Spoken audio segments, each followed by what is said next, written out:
Bom, estamos começando mais um encontro do grupo do Genefil de Psicanálise.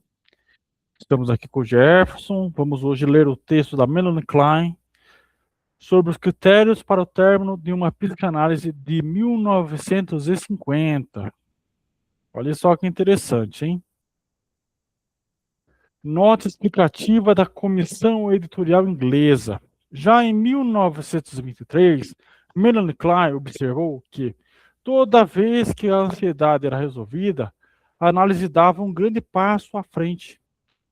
E daí em diante, sua visão foi a de que a chave para o progresso analítico estaria na análise da ansiedade. Isso aqui também tem relação com a, se eu não me engano, transferência de ansiedade, então, alguma coisa de transferência, se eu não me engano, do Freud também. Não tenho certeza. Nesse artigo, essa visão é expressa de modo formal e preciso em termos de sua teoria sobre o desenvolvimento inicial. Sua tese é a de que o término de uma psicanálise, o que por si só reativa a ansiedade, é alcançada quando as ansiedades persecutórias e depressivas são suficientemente reduzidas pela elaboração da posição infantis esquizoparanoide e depressiva. Um outro ponto, por ela sustentado, é que esse critério está ligado a e fundamenta outra indicações do término, geralmente aceitas. Esse artigo possui duas versões, uma curta e uma longa. Os critérios. Pode falar.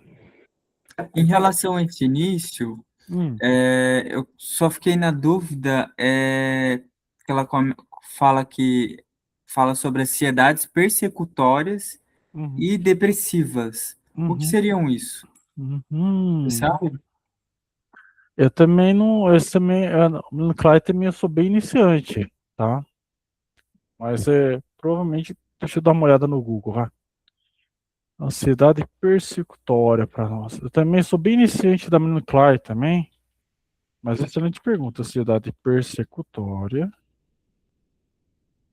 E qual outra?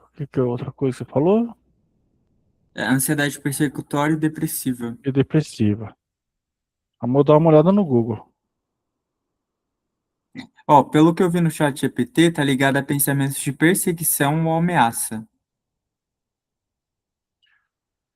Ansiedade versus depressiva. Medo de ser perseguido. Persecutório está no sentido de ser perseguido, né? Isso. E depressiva é medo de perder ou ter danificado o objeto amado. Hum. Entendeu? Pelo menos é isso que está jogando aqui no Google aqui, né? Então, basicamente, a tese dela é o término da psicanálise, o término da análise, ele precisa acontecer de uma forma que a ansiedade inicial da pessoa, a ansiedade persecutória da pessoa já tenha se reduzido tanto que ela já consiga lidar com aquilo. Isso. Porque muitas vezes, por analisando, quando a gente fala em vamos terminar, ou já estamos no final, ou ele entende que está no final, eu já começo a dar uma ansiedade da pessoa fala, puxa, mas será que eu vou conseguir sem um psicanalista, sem uma terapia? Entendeu? Mas foi boa a sua pergunta. Entendi. Boa a sua pergunta, tá vendo? No Melon Klein tem um universo diferente do Freud. Você vê, é outra linguagem, essa questão da esquizoparanoide, né, essas posições infantis, né? Que a gente vai estudar mais para frente, esquizoparanoide, que já é outra coisa, você vê que não é uma linguagem já igual do Freud. Ela tem toda uma mentalidade diferente do Freud em algumas coisas, né? Interessante. Ficou claro? Ficou claro? Ficou Ficou. Se você quiser que eu leia algumas partes do texto, também só me dá um toque que eu posso ler, viu? perfeito, perfeito. Vou deixar você ler um pouquinho daqui a pouco, a gente já. Os critérios para o final de uma análise são um problema importante na mente de todo psicanalista. Não só, eu diria que não só do psicanalista, mas muitas vezes também do analisando, né? Há uma série de critérios sobre os quais todos nós concordaríamos. Vou sugerir nesse artigo uma maneira diferente de abordar esse problema. Observa-se frequentemente que o término de uma análise reativa no paciente situações mais arcaicas de separação e tem a natureza de uma experiência de desmame. Lembra que ele falou da depressão? Que o que que é depressivo Aham. para ele é um medo de perder ou danificar o objeto amado. Lembra da posição depressiva que a gente leu agora há pouco?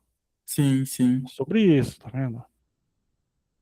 Uma implicação disso, como meu trabalho tem me mostrado, é que as emoções sentidas pelo bebê na época do desmame, quando os conflitos infantis arcaicos chegam a um ponto máximo, são intensamente revividas com a aproximação do final de uma análise. De acordo com isso, cheguei à conclusão de que, antes de terminar uma análise, tenho que me indagar se os conflitos e as ansiedades vivenciadas durante o primeiro ano de vida foram suficientemente analisadas e elaboradas durante o curso de tratamento. Olha lá, a gente volta para a infância, tá vendo? Uhum. Meu trabalho sobre o desenvolvimento inicial, né, depois de 35, 40, 46, né, levou-me a distinguir entre duas formas de ansiedade. A ansiedade persecutória, que predomina durante os primeiros meses de vida e faz surgir a posição esquizoparanoide. Olha lá, ela já dividiu já pra gente, você vê? Sim, e ela associa bem esse quadro, né, de ansiedade persecutória como algo que vem lá do primeiro ano, dos primeiros meses de vida. Primeiros meses de vida, exatamente. E daí ele tem essa posição esquizoparanoide. Deixa eu só pegar aqui para você ver. Quando a gente não sabe o que a gente faz, a gente busca A gente precisa. descobrir no Google. E dá uma gulgada aqui nessa hora. Ó, para a posição esquizoparanoide, o conceito central da psicanálise de Melanie Klein é o primeiro ensaio do desenvolvimento emocional do bebê, de 0 a 6 meses, caracterizado pela divisão da realidade em bom e mal para lidar com a ansiedade persecutória, que é aquela que a gente viu, né? Então, é uma característica principal, cisão, esquizo, né? A experiência é dividida de forma rígida entre coisas totalmente boas e totalmente más, sem integração. Ansiedade persecutória, paranoide. Medo intenso de ser perseguido ou aniquilado pelo ser mal, gerando angústia e separação. E aí tem outras coisas, né? Mas já deu para dar uma basinha já, né? Ideia, já deu para dar uma ideia. Tá vendo? É outra linguagem, é outra, é outra conversa. Sim. Não me parece que a libido é a coisa mais importante que está sendo analisada nesse texto. Exato. É essa posição esquizoparanoide, né? Essa coisa de boa, de ruim, né? Essa coisa do objetos parciais. Então já é outra conversa. Do Winnicott é diferente ainda, mais filosófico, mais poético. Interessante. Você vai ver, você vai ver a diferença dos textos, dos autores, é bem legal. Cheguei ademais à conclusão de que, no começo da vida pós-natal, o bebê vivencia ansiedade persecutória proveniente de fontes externas quanto internas.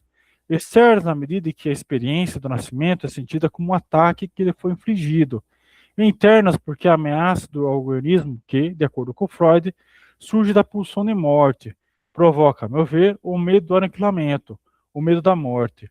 É esse medo que eu considero como a causa primária da ansiedade. Olha aí, ó. Olha aí, ó. Aí. Uhum. Eu te leu sobre isso ontem, né? Sobre Sim. a pulsão da morte.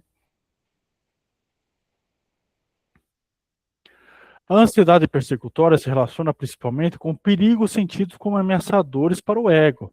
A ansiedade depressiva se relaciona a perigos sentidos como ameaçadores para o objeto amado, principalmente através da agressividade do sujeito. A ansiedade depressiva surge através do processo de síntese do ego.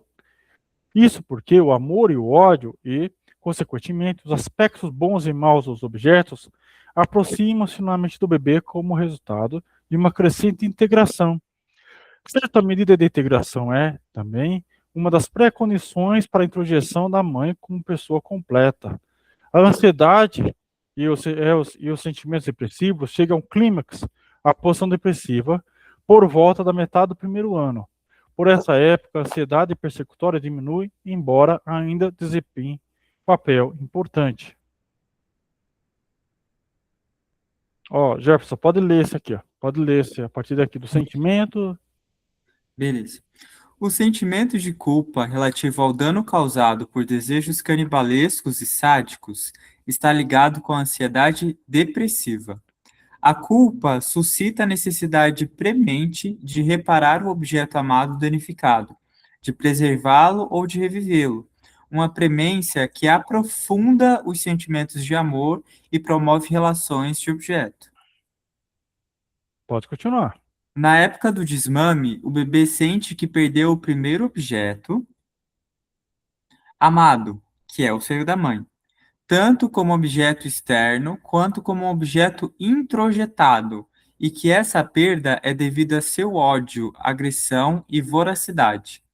Dessa forma, o desmame acentua seus sentimentos depressivos e equivale a um estado de luto. O sofrimento inerente à posição depressiva está intimamente ligado a um insight, né, a uma iluminação crescente sobre a realidade psíquica, que, por sua vez, contribui para uma melhor compreensão do mundo externo.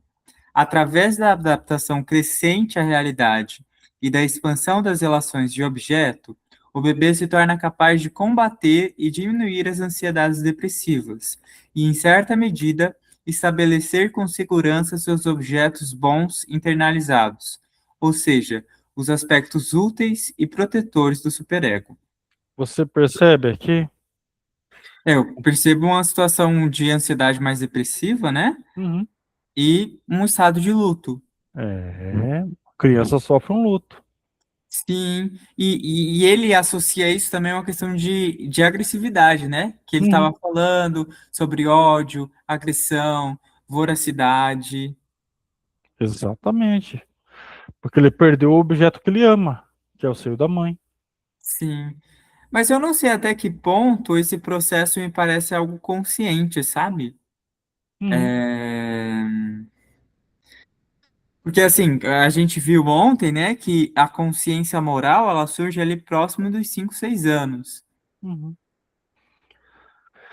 É porque para Klein é antes. Para Klein já é no colo, já que muitas dessas coisas já tem dentro dela. Ela começa essa criança começa a perceber isso de uma forma antes do que o Freud fala, já no colo já. Para o Freud até uns 6 anos, né, que forma ali. Para Klein, para o Winnicott já é antes desse processo que a criança já entende essa coisa de ódio, agressão, voracidade, violência. Caramba, É interessante. Eu falei para você. chique. Continua. É. Olha lá, vamos ver aqui. Pode ler esse do Freud, escreveu. Freud descreveu o teste de realidade como uma parte essencial do trabalho de luto. Na minha concepção, é na tenra infância que o teste de realidade é aplicado pela primeira vez, nas tentativas de superar o pesar inerente à posição depressiva, e sempre que o luto é vivenciado, mais tarde na vida, esses processos arcaicos são revividos. Descobri que nos adultos o sucesso do trabalho de luto não depende apenas do estabelecimento, dentro do ego, da pessoa que está sendo planteada, como aprendemos com Freud e Abraham, mas também do restabelecimento dos primeiros objetos amados, que foram sentidos na tenra infância como em risco ou destruídos por impulsos destrutivos. Viu só? Tem idade, né? Você Sim, vê, já começa aqui, lá atrás, antes ainda de Freud. Antes de Freud começa isso. Você vê como é diferente a estrutura de pensamento? uhum. Continuando aqui. Pode continuar. Vai lá. Embora os passos fundamentais para contrabalancear a posição depressiva sejam realizados no primeiro ano de vida, sentimentos persecutórios e depressivos são recorrentes durante toda a meninice. Essas ansiedades são elaboradas e superadas em sua maior parte no curso da neurose infantil, e normalmente por volta do início do período de latência, desenvolveram-se defesas adequadas e algum grau de estabilização foi conseguido. Isso tem por implicação que a primazia genital e relações de objetos satisfatórios foram alcançadas e que perdeu força o complexo de Édipo. Olha só, essa questão da neurose infantil, vamos procurar também. E aí ela vai comentando, né, que o contrabalanceamento, né, da posição depressiva, ela está acontecendo logo no primeiro ano de vida, né? Isso é muito interessante, que ela vai associar essas ansiedades persecutórias e essa ansiedade depressiva ao decorrer da história da pessoa, e quando ela chega lá na vida adulta, e tem quadros relacionados a isso, ela vai reativar coisas parecidas com aquilo que ela já viveu, certo? Uhum, exatamente. Porque é aquilo que a gente falou da compulsão da repetição. De tal forma que é praticamente impossível a gente querer cuidar do presente, tratar o presente, contrabalancear a depressão do presente, sem compreender como que esse movimento acontecia também no passado. Exatamente. Exatamente. Não quer dizer que você vai compreender tudo também, tá? Então quem fala assim, mas vai compreender tudo? Não. Tem coisas que vão ficar lá e não vai ter o que fazer, mas a gente vai tentar fazer o melhor que pode com o que a gente tem, com o que são os sonhos, atos falhos, associações livres, pegar as pegadas que a pessoa vai falando ao longo da análise. Entendeu? Aí a gente vai descobrir o que Sim, aconteceu para ter essa neurose infantil, né? Que é a posição esquizoparanoide, né? Que a gente viu. E daí isso vai, aos poucos, vai melhorando e vai ajudando no termo de análise. sim, interessante. É, é espantoso, né? Esse tipo de pensamento de line, né? Quer ler mais um parágrafo? Vou ler. Vai lá. Tirarei agora uma conclusão a partir da definição dada anteriormente, ou seja, que a ansiedade persecutória está relacionada com perigos sentidos como ameaçadores para o ego e a ansiedade depressiva com perigos sentidos como ameaçadores para o objeto amado.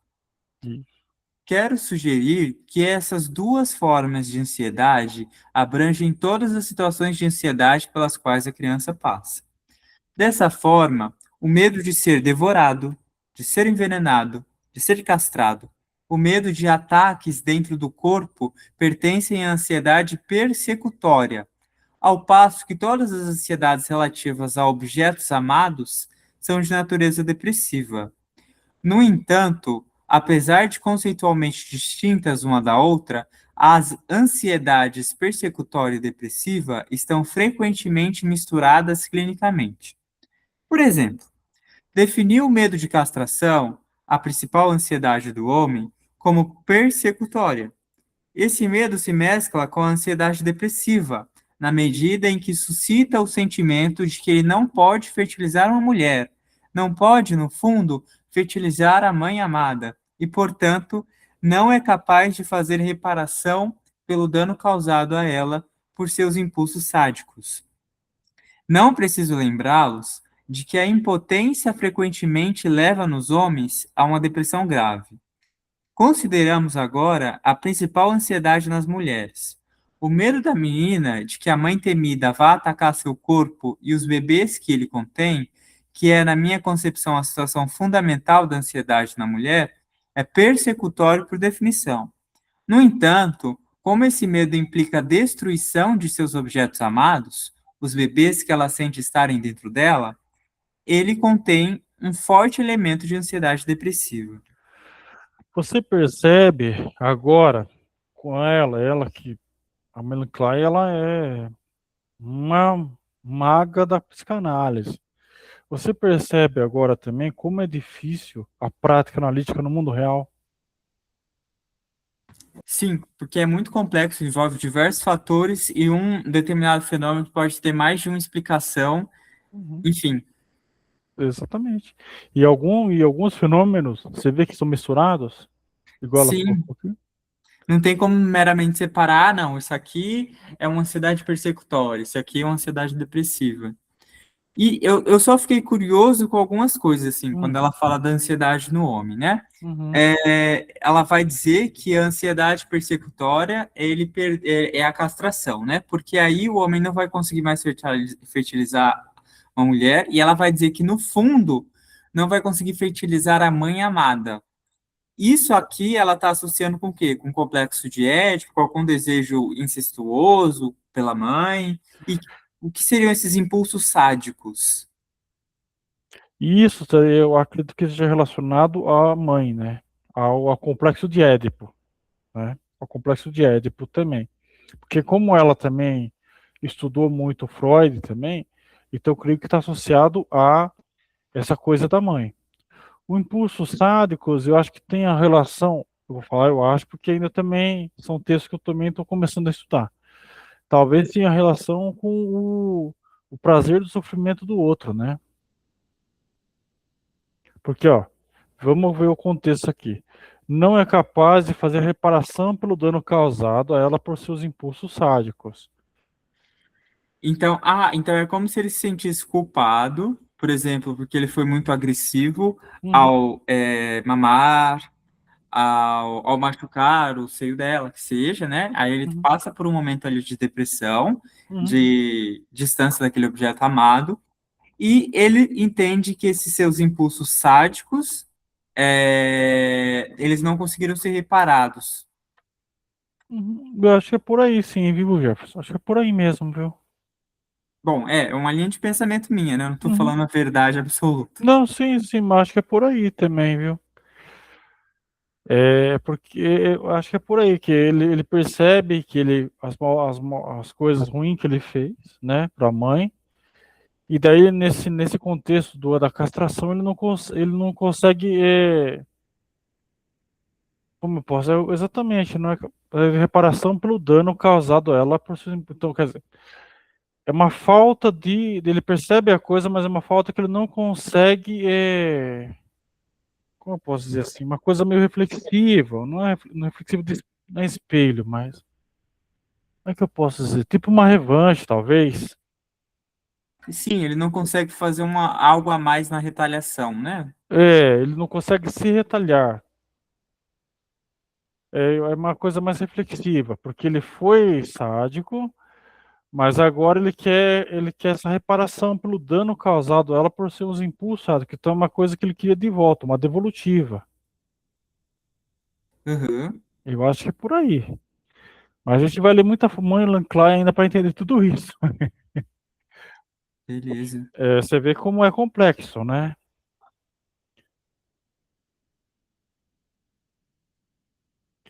Quer ler mais um parágrafo? Eu leio. Então, em harmonia com a minha tese, é uma pré-condição para o desenvolvimento normal que as ansiedades persecutória e depressiva devam ter sido em grande parte reduzidas e modificadas. Portanto, como espero que tenha ficado claro na exposição precedente, minha abordagem ao problema do término de análises, tanto de criança quanto de adulto, pode ser definida da seguinte forma: a ansiedade persecutória e a depressiva deveriam estar suficientemente reduzidas, e isso, em minha concepção, pressupõe a análise das primeiras experiências de luto. Não é interessante que ela quer que diminua. Você vê, o que ela entende como término não é uma cura, percebe? Sim, Não é uma sim. cura, Não é uma cura, é uma redução do sofrimento. é uma redução do sofrimento. Isso daí é uma coisa que o Freud também discutia muito, e é uma coisa que mesmo quando eu penso nas minhas propagandas, quando eu faço a minha propaganda para pôr o Instagram, essas coisas, eu também não falo de cura, eu falo de diminuição do sofrimento, porque cura é uma palavra muito difícil de se dizer. Sabe? Não é uma coisa assim que é um medicamento, não é uma coisa assim tão jeitosinha, bonitinha, não é assim. Então a única coisa que eu posso prometer, com cuidado e cautela, nem não posso nada de certeza em relação a isso, é que pode existir essa diminuição desse tipo de ansiedade persecutória ou de sofrimento. Eu não posso prometer isso também, nem cura eu posso prometer. Porque a pessoa pode não conseguir fazer isso aqui por alguma razão. Sim, É sim, uma questão ética e moral. sim. Beleza. Se quiser que eu continue, ou se quiser ler. Pode mandar, vai lá. Devo dizer de passagem que mesmo que a análise retroceda aos estágios mais antigos do desenvolvimento, que é a base para meu novo critério, os resultados ainda assim poderão variar, de acordo com a severidade e a estrutura do caso. Em outras palavras, apesar do progresso feito em nossa teoria e nossa técnica, devemos ter em mente as limitações da terapia psicanalítica. Uhum. Que vem um pouco do que você acabou de falar, né? E você não consegue fazer a cura, né? A redução de sofrimento e a terapia psicanalítica tem as suas diversas limitações, até mesmo pelo paciente também. Exatamente. E isso em qualquer área que tem, né? De qualquer área da saúde, qualquer área do ser humano tem suas limitações. É que o pessoal gosta de pegar no pé da psicanálise, mas todas as áreas têm limitações, têm problemas, tem seus, né, o que faz, o que não faz. E por isso que a gente tem que ter muito cuidado ético em falar de cura dentro de uma análise, ou falar de cura para um paciente, ou na internet. Ah, vamos curar a pessoa. Não, porque não é bem assim que funciona o mundo real. Não dá para. Isso aí é mentira. Você não sabe exatamente com o que está lidando, o que acontece. Sim. Pode mandar. Surge a questão de saber o quanto essa abordagem que estou sugerindo está relacionada a algum dos critérios bem conhecidos, tais como uma potência e heterossexualidade estabelecidas, capacidades de amar, estabelecer relações de objeto e trabalhar, e certas características do ego que operam a favor da estabilidade mental estão ligadas a defesas adequadas. Todos esses aspectos do desenvolvimento estão interrelacionados com a modificação das ansiedades persecutória e depressiva. Quanto às capacidades de amar e de estabelecer relações de objeto, pode-se facilmente perceber que elas só se desenvolvem livremente se a ansiedade persecutória e a ansiedade depressiva não forem excessivas. A questão é mais complexa no que se refere ao desenvolvimento do ego. Dois aspectos são geralmente enfatizados a esse respeito: maior estabilidade e mais senso de realidade, mas eu sustento que a expansão na profundidade do ego é igualmente essencial. Um elemento intrínseco a uma personalidade profunda e plena é a riqueza da vida de fantasia e a capacidade para vivenciar emoções livremente. Penso que essas características pressupõem a elaboração da posição depressiva infantil, ou seja, que toda a gama de amor e ódio, ansiedade, pesar e culpa em relação aos objetos primários tenham sido vivenciada repetidas vezes. Esse desenvolvimento emocional está vinculado à natureza das defesas. O fracasso na elaboração da posição depressiva está indissoluvelmente ligado a uma predominância de defesas que acarretam necessariamente uma asfixia das emoções e da vida de fantasia e impedem o insight. Essas defesas, que eu denominei defesas maníacas, apesar de não serem incompatíveis com certo grau de estabilidade e força do ego, vêm acompanhadas por superficialidade. Se durante a análise conseguimos reduzir as ansiedades persecutória e depressiva e, consequentemente, diminuir as defesas maníacas, um dos resultados será um aumento na força, bem como na profundidade do ego. Eu achei que esse parágrafo falou sobre muita, muita coisa. Falou. Vou começar então para você entender aqui. Lembra que eu falei para você no grupo? Eu falei, leia um texto da Klein sobre saúde mental. Lembra que eu Lembro. falei? Aham. Por quê?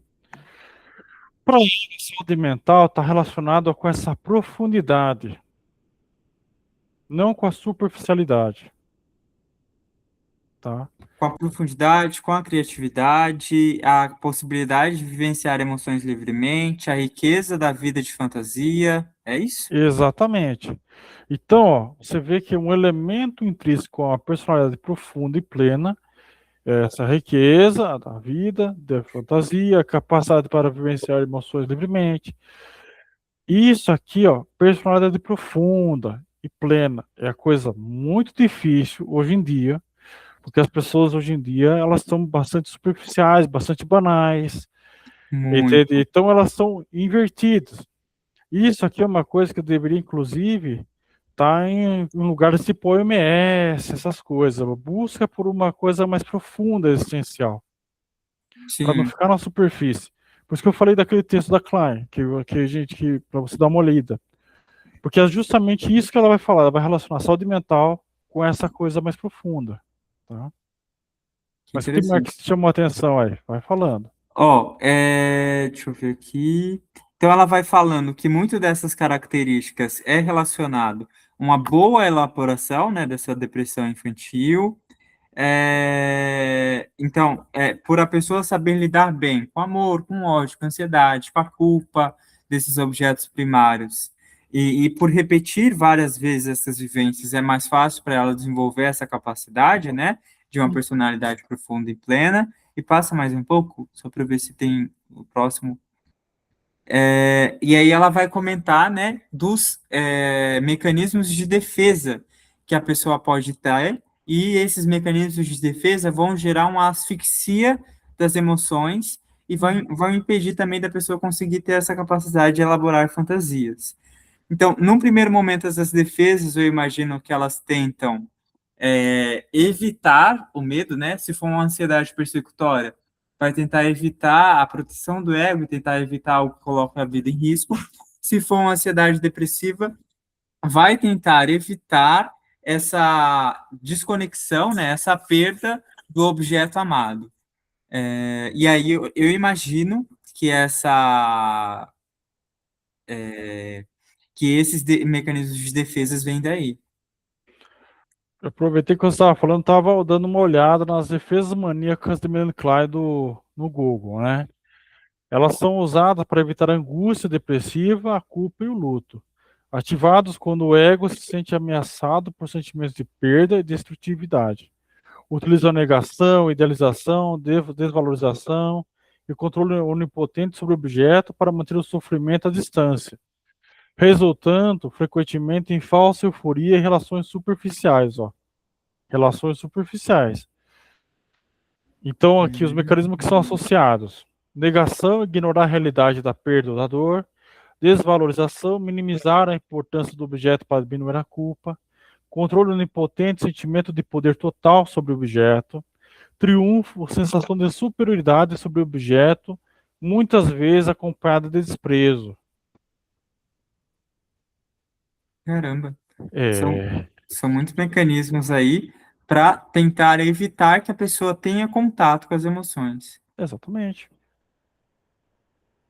A pessoa fica, por isso que eu acho que, por isso que vem essa palavra maníaco, né? O maníaco diz no sentido de querer, de ter mania de não querer, não querer lidar com isso, né? Uhum. Você pode ver que ele vai falando no finalzinho aqui. Se durante a análise conseguimos reduzir as ansiedades persecutórias depressivas e, consequentemente, diminuir as defesas maníacas, ou seja, essas fugas da realidade, né? Um dos resultados será o aumento da força, bem como na profundidade do ego. Você vê de novo, ela fala da profundidade, tá vendo?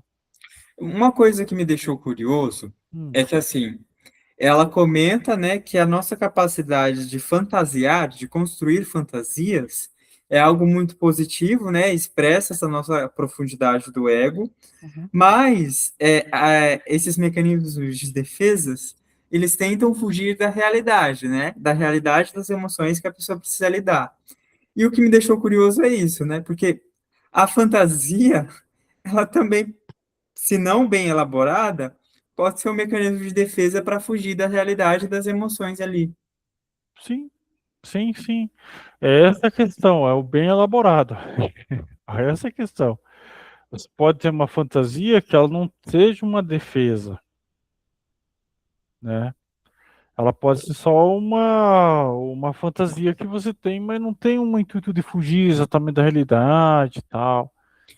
Vou dar um exemplo aqui, né? Hum, Pensando uma pessoa que é a favor dos direitos humanos, que concorda, que a educação pode mudar a vida de muitas pessoas, etc, etc, hum, ela pode sonhar e fantasiar um mundo em que as crianças têm uma educação de qualidade, ela Uhum. pode fantasiar um mundo em que as pessoas respeitem umas outras, em que as pessoas tratem bem umas às outras, em que as pessoas que estão em uma situação de vulnerabilidade sejam cada vez mais cuidadas, cada vez mais protegidas. E tudo isso, toda essa construção, toda essa fantasia, ela não necessariamente é ruim, Uhum. porque é uma fantasia que faz com que a pessoa que faz sentido para o que a pessoa quer, porque é algo que dá propósito e motiva a pessoa a fazer aquilo que ela acredita que é bom.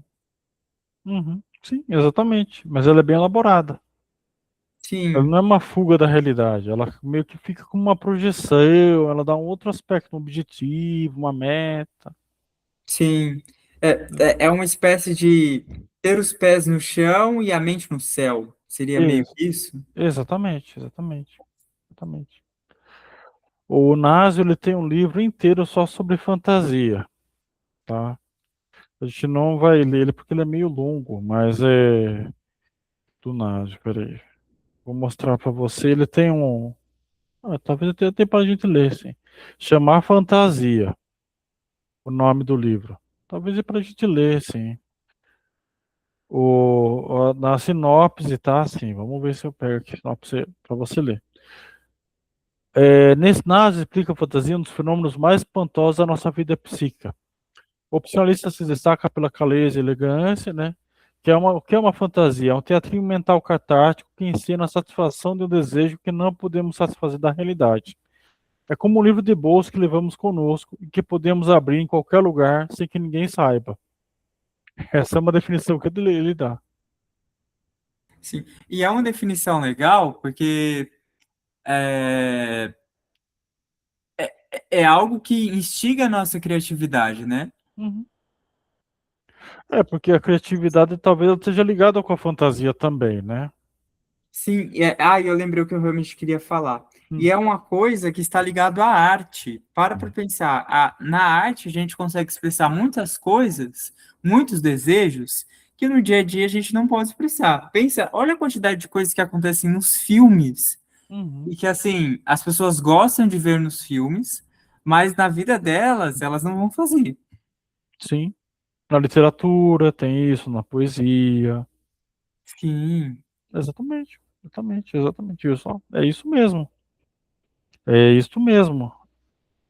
Você vê, e a gente tem que uma hora, algum texto talvez ela vá dar uma definição de fantasia para ela, né? Aí uma hora a gente vai começar a encaixar esses termos, as terminologias, o que é uma coisa, o que é outra coisa. Ela vai explicando para a gente um pouquinho. Você vê que é bem didático, né, o texto, né? é bem didático. Apesar de a gente estar apanhando os termos, mas é bem didático, né? Sim. Se você quiser, como falta só 2 páginas, a Hum, gente pode fazer uma leitura um pouco, finalizar a leitura dessas 2 páginas e continuar discutindo. Você achou uma boa ideia? pode ser, por mim, tudo faz, não tem problema. Quer ler mais um pouquinho? Tá gostando da leitura? Tá Estou gostando curtindo? da leitura. Então pode mandar ver, vai lá. Mesmo quando resultados satisfatórios são alcançados, o término de uma análise fatalmente desperta sentimentos dolorosos e revive ansiedades arcaicas. Equivale a um estado de luto. Quando a perda representa pelo final da análise, quando a perda representada pelo final da análise ocorre, o paciente ainda tem que se encarregar por si mesmo de parte do trabalho do luto. Acho que isso explica o fato de que, frequentemente, após o término de uma análise, um progresso adicional é ainda alcançado. Podemos prever com maior facilidade até que ponto isso provavelmente acontecerá se aplicarmos o critério por mim sugerido. Isso porque somente se as ansiedades persecutória e depressiva tiverem sido amplamente modificadas, é que o paciente poderá conduzir por si mesmo a parte final do trabalho de luto, o que novamente implica um teste de realidade. Espera aí, vamos lá. Vamos lá. Que isso aqui tá muito curioso, né? Uhum. Você vê que tem uma parte que já não é mais o analista que faz, vai ser o analisando que vai ter que fazer. Ele que vai ter que absorver esse luto do término da análise. Sim, E isso daí que é um fator, é o teste, por isso que ela vai falar do teste de realidade. Porque é isso que vai falar pra gente se a pessoa tá bem, com o ego fortalecido e profundo, igual ela falou lá, né? Força e profundidade do ego, para ver se isso tá ou não fortalecido. Isso acontece porque muitas pessoas que procuram uma terapia, elas estão com o ego fragilizado. Uhum, E aí, a gente vai ler um texto do Winnicott que vai falar sobre isso. Quem vai estar com o ego forte é o analista. E o analisando, ele vai meio que encostar o ego dele no analista para ganhar uma força para poder fazer as coisas da vida dele e daí fazer esse processo. uhum, Entendeu? Então a pessoa chega quebrada ali muitas vezes, com o ego fragilizado, com o ego todo destruído. E aí meio que o analista usa o ego dele que está fortalecido, porque ele não está naquela situação, não está naquela fase da vida, para dar esse up na vida do analisando. Faz uhum. sentido para você? Faz sentido. A gente vai ler logo, logo isso. Pode continuar. Tá. Aí, Além disso, além disso, quando decidimos que uma análise pode ser levada a um final, penso que é muito útil que se deixe o paciente saber a data do término com uma antecedência de vários meses. Isso ajuda a elaborar e diminuir a dor inevitável da separação enquanto ele ainda está em análise e prepara o caminho para que termine com êxito, sozinho, o trabalho de luto. uhum, só fazendo mais um adendo aqui. Por que que ela está falando isso também? Porque você pode ver que muita gente fica fazendo terapia sem prazo de validade. A pessoa quer ficar 10 anos fazendo terapia. Muitas vezes ela não está fazendo terapia, ela só está meio que fez uma relação de amizade com o terapeuta. A grande questão, e eu vejo isso de uma forma ética também, é falar assim, ó, até X meses tem que melhorar, cara. Não tem condição. Melhora aí. Porque eu não quero que você fique encostado em mim, eu quero que você tenha a sua vida. Eu quero que você Sim, resolva seus problemas. Eu não quero que você venha e fique o resto da vida em... Não, não é assim. senão é como se fosse uma muleta, né? A E pessoa fica vai uma muleta. carregar para sempre. Exatamente. Quando você começa a ver que a pessoa fica dependente do terapeuta, tá muito errado. O Winnicott, ele fala justamente isso no texto que a gente vai ler. Você vê como vai complementar algumas coisas. Ele vai falar assim, qual é o mínimo possível para a pessoa cair fora do minha clínica? Eu não quero lá o resto da vida aqui comigo. Eu não é o bastante, é o mínimo para ela dar o pé daqui. Você vê como Uhum. é, força a pessoa, aí ela sai, ela se obriga a quebrar isso, a não ser dependente. Porque senão muitas vezes ela entra numa relação dependente com o terapeuta, que é uma reflexão de uma relação dependente fora da terapia. Olha como é, porque repete, lembra que ela falou do repete várias vezes? Sim. Dentro da análise, repete isso. E aí deixa de ser um espaço para elaborar melhor, Hum, para ser um espaço que acontece a mesma coisa. Perfeito, perfeito. Por isso que o terapeuta ele fica neutro. Ele meio que fica bloqueado, neutro, distante, porque ele não quer que seja uma amizadinha, não quer que seja uma amizade de bar. Não, tipo, vamos beber uma. Não, não tem nada disso. Ele quer empurrar a pessoa. Melhora aí, filho. Pelo menos é o que eu quero. Eu, pelo menos, quero isso. Melhora aí logo, porque eu não tenho a minha vida para você. Entendeu? É claro que ele não vai falar desse jeito, né? Porque Não, não vai. Mas exatamente. Às vezes vai, viu? Dependendo do paciente, dá para você falar assim e a pessoa não ficar brava, não. Se você não der um chute nela, não vai, não vai andar. Tem gente que é assim. Ou como não é muito ético, mas às vezes, dependendo da situação, se uma pessoa gruda em você e fica meio parasitária, aí não é legal. Eu não quero Uhum, isso. uhum. É para você ver. Pode continuar.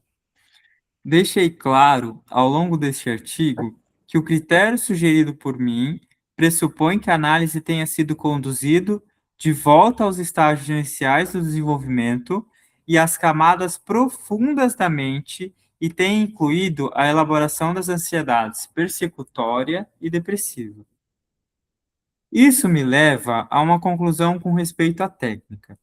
Durante a análise, o psicanalista frequentemente aparece como uma figura idealizada. A idealização é usada como uma defesa contra a ansiedade persecutória e é seu corolário. É isso. Se o analista permite que persista uma idealização excessiva, quer dizer, se ele confia principalmente na transferência positiva, ele poderá, é verdade, ser capaz de conseguir alguma melhora. No entanto, poder-se-ia dizer o mesmo a respeito de qualquer psicoterapia bem-sucedida. É apenas através da análise da transferência negativa, assim como da positiva, que a ansiedade é reduzida na raiz. Durante o tratamento, o psicanalista chega a representar, na situação de transferência, uma variedade de figuras correspondente àquelas introjetadas no desenvolvimento inicial. Portanto, ele é às vezes introjetado como perseguidor, às vezes como uma figura ideal, com todas as tonalidades e todos os graus intermediários. Uhum. Você vê, É, você vê que tem aqui muitos analisandos, eles fazem isso mesmo, eles alisam o psicanalista como fosse o salvador do negócio. É uhum. só alguém comum, entendeu? Alguém treinado, mas comum. O que você ia falar? E eu achei muito interessante que, assim, é apenas através da análise da transferência negativa e da positiva que a ansiedade é reduzida na raiz. Porque a partir do momento que aquele vínculo com o terapeuta, com o psicanalista, é sempre perfeito, é sempre idealizado, é sempre maravilhoso, aquilo se torna irreal e é incapaz de diminuir a ansiedade, né? Vira uma idealização. Vira uma idealização excessiva. Exatamente. Porque eu não estou lá para agradar o paciente, muitas vezes. Às vezes eu vou falar coisas que vai deixar ele muito machucado, muito dolorido. E não é porque eu que estou fazendo por maldade, porque eu estou cutucando, é porque às vezes, para mim, pode parecer uma coisa tranquila, mas para o analisando, pode ser uma coisa muito intensa, muito pesada. Mesmo eu Uhum. tendo feeling mesmo, nada disso quer dizer que eu vou acertar 100 de 100, Sim. E entendeu? não tem que acertar 100% também, né? Porque, Exatamente. assim, você tem que fazer um bom trabalho, você tem que promover a melhora do seu paciente, mas você também tem que garantir que seu paciente saiba que ele está em meio a uma realidade e a uma realidade caótica, onde o erro também pode, de algum modo pequeno, acontecer naquela terapia. Pode, exatamente, exatamente. Eu não estou livre de erro, ninguém está livre, nem Freud tá, nem a Melanie Klein tá, ninguém está livre de erro. Se a pessoa acha que eu vou acertar todas, não, essa é uma idealização dela, né? Exatamente, a idealização dela. É para você ver. É um cuidado que eu sempre tenho. Tanto é que quando eu começo as aulas, o que que eu falo? Olha, eu não sei tudo. Eu estou aprendendo igual todo mundo, vou apanhar igual todo mundo e vamos seguir o jogo. A gente vai errar, vai acertar. Daqui uns 5 anos a gente vai falar, nossa, como eu falei abobrinha naquele dia. Pelo amor de Deus, faz parte, faz parte, Faz faz parte parte. mesmo. Então, pode continuar. Na medida em que as ansiedades persecutória e depressiva são vivenciadas e, em última instância, reduzidas durante a análise, surge uma síntese maior dos diversos aspectos do analista, juntamente com a síntese maior dos diversos aspectos do superego. Em outras palavras, as figuras assustadoras mais antigas passam por uma alteração essencial na mente do paciente. Pode-se dizer que elas basicamente progridem.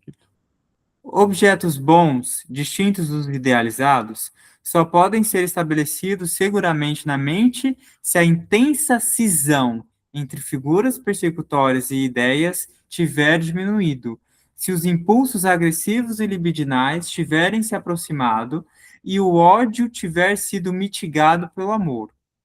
Um avanço, assim, na capacidade de sintetizar é uma prova de que os processos de cisão, que, ao meu ver, se originam na mais remota infância, diminuíram e de que aconteceu uma integração do ego em profundidade, quando esses aspectos positivos estão suficientemente estabelecidos, justifica-se pensar que o término de uma análise não é prematuro, ainda que ele possa fazer reviver até mesmo uma ansiedade aguda. Muito bom. E aí, o que você achou do texto? Ó, achei um texto muito interessante, porque nunca tinha ouvido falar sobre essa autora, Uhum. é, e ver como que ela conecta a experiência que o paciente está passando na vida adulta com as experiências que ele tiveram lá na tenra infância, no primeiro ano de vida dele, e justamente ver o processo de finalização da terapia, da análise, como um processo de desmame. Uhum. Sim, exatamente. E no fim é isso mesmo. É igual eu falei para você ver, ela fala isso, Freud fala sobre o termo da análise também. Só que muita gente está pensando só no bolso, não está pensando na saúde do paciente.